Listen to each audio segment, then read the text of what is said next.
All right, hello everybody. This is Robbie here, and I am coming to you with a review of an Evan Moor grade 2 book called Daily Paragraph Editing. And this is a book that I have actually was given to me by a friend of mine whose kids are older, and it's just a book that they never use. And when I started looking at it, I was like, ooh, I really like this. And so I thought I would kind of do a walkthrough here with you guys. We haven't used it yet, but I wanted to talk about what I think the benefits are. Also talk about how the program is laid out, how this book is laid out, and how you can utilize it for homeschooling.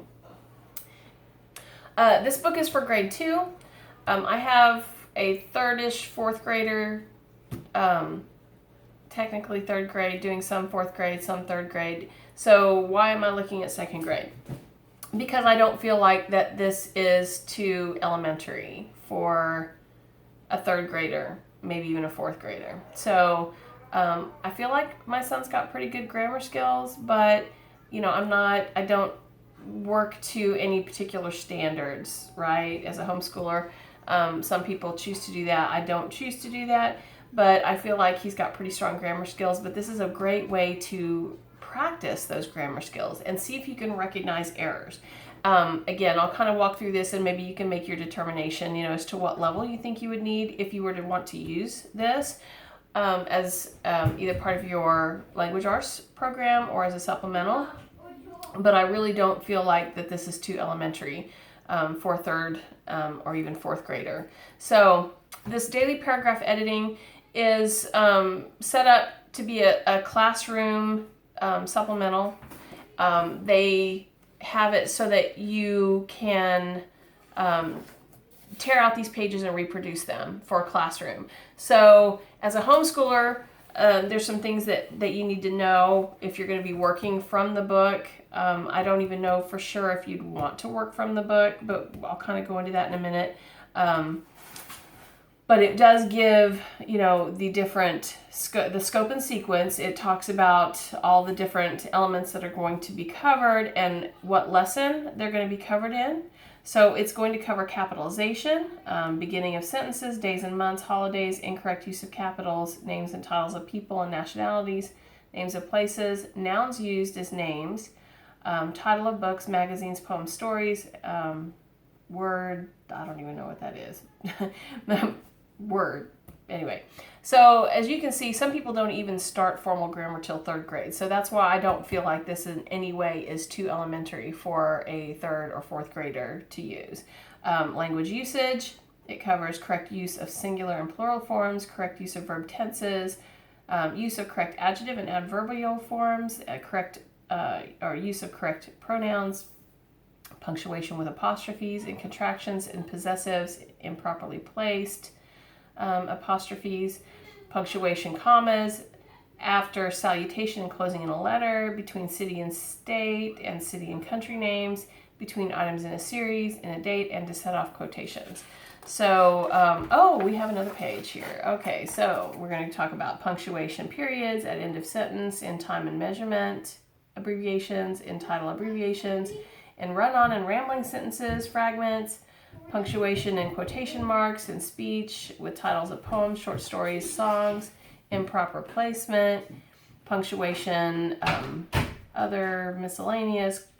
We're going to be using colons in time, exclamation points, periods and commas inside quotation marks, question marks, underlined titles of books, magazines, and there's going to be some spelling errors that they need to identify in grade level words. So that might be the only one that would maybe be really more appropriate for second grade, but again, being able to recognize those spelling errors regardless, it can only be a good thing, whatever. Anyway, so there is also a writing prompt. So you get 4 days worth of paragraph corrections, then you get a writing prompt. And I'll show you where to find all of that. And this is a rubric for how to grade the writing prompt. You may choose to use or choose not to use the writing prompt, right? But if you don't use the writing prompt, you can use this as a 4-day program. if you do choose to use the writing product, it would be a 5-day-a-week program.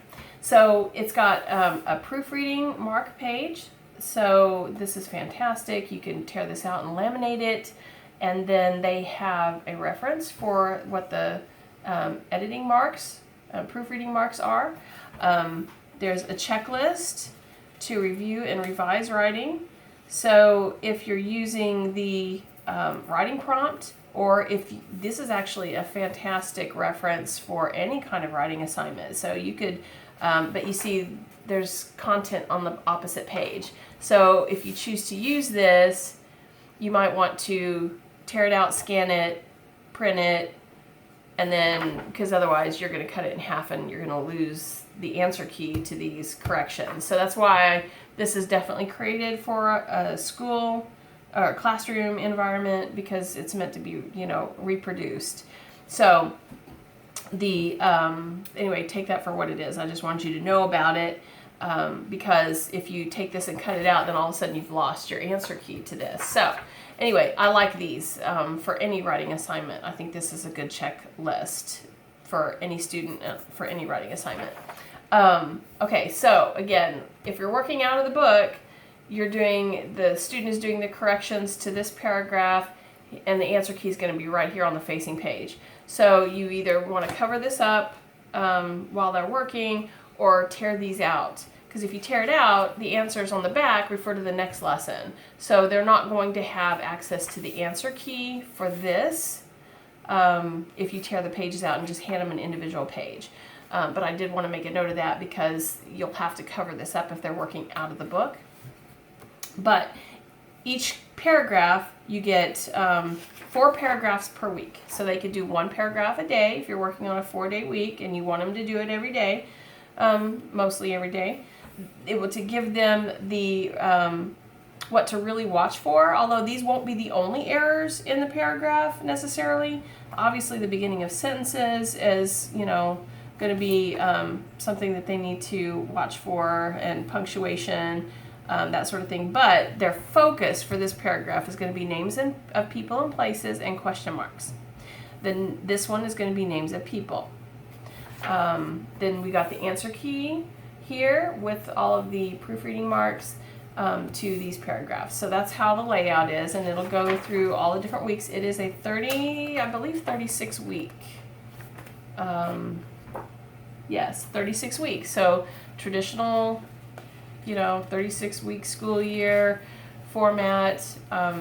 Again, whether you choose to use this daily or whatever, or just kind of do it once in a while. Obviously, you can do it however you want, but that's how it's laid out.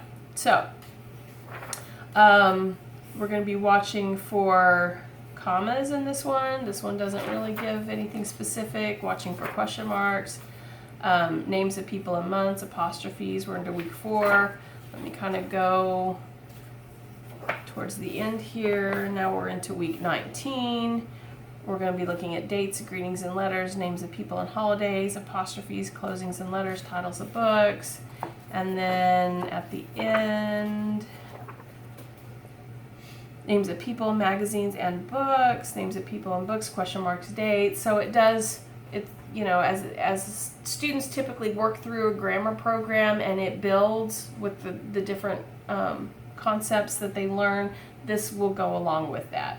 So because it has the focus here, if you're not working in a particular sequence with grammar, or your grammar program doesn't work in the same sequence that this book, has all of the different, focus points, you can just pick what you want, which I like about that. And again, because the pages are perforated, it's really easy to use this as a supplemental.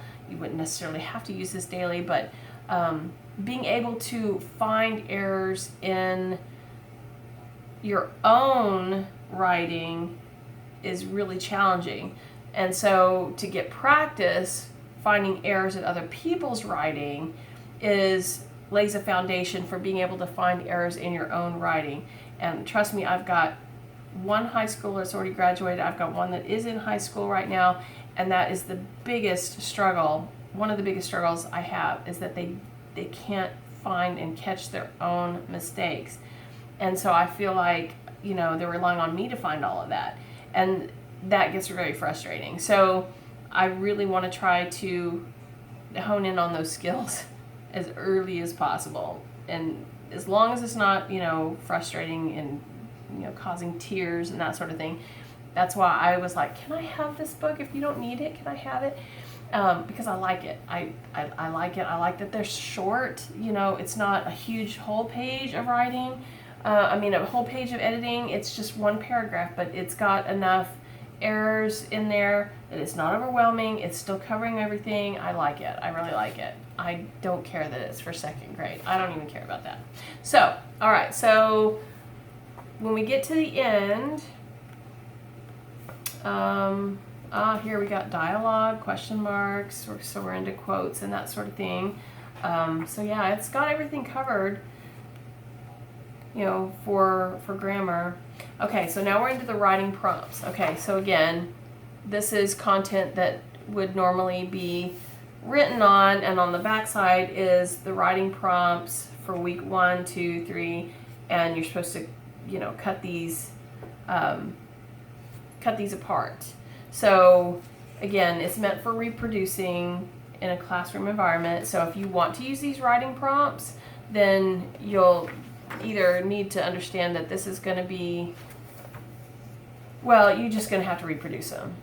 Well, okay, so on the back side, you've got more writing prompts. So I guess it wouldn't matter as long as you know where to find everything if you just cut these out and you know that this lesson is just going to be not usable. But if you want these on separate pages, you don't want back and front content, then you'll have to reproduce them, print them out, and cut them out. So that's where the writing prompts are. And then there's a little language handbook here at the end. And this can be used to give students examples of the concepts that are being taught, like where the question mark is in a question. That is pretty basic, but anyway, when to use an exclamation point, where the periods need to be in different examples. So this is really neat. I like the fact that you could just tear this out, and again, there's content on this side, so you might want to take that, at least that one page, and copy it and print it out separately. But this is a little handbook that you can give them as a reference for anything that they're working on. If they can't remember where something goes and they're in the writing assignment, they can refer to this. It's very, larger text. It's spread out. It's not, it's broken up into blocks of information. It would be easy to reference for a student. So I like this. So like I said, this was a book that my friend who's got older students, she didn't feel like that they would use, and she was gracious enough to give this to me. So I thought I would give you my thoughts on it and why I was excited to get a hold of it. And again, Evan Moor puts out amazing products. I am an affiliate for them, but this was not something that they sent me. This is just something that obviously I got on my own. And I hope that this was informative.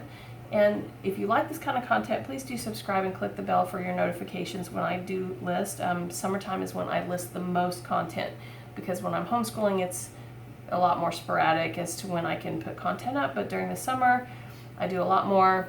I'm a little late to the ball game because I've been sick and I didn't have a voice like for 2 weeks. Like I had no voice, and I'm still a little bit raspy, but it's fine. We're good. I can talk. So that's all that matters, right? And so anyway, thank you so much for stopping by and checking out my videos today. And I hope you have a great rest of your weekend.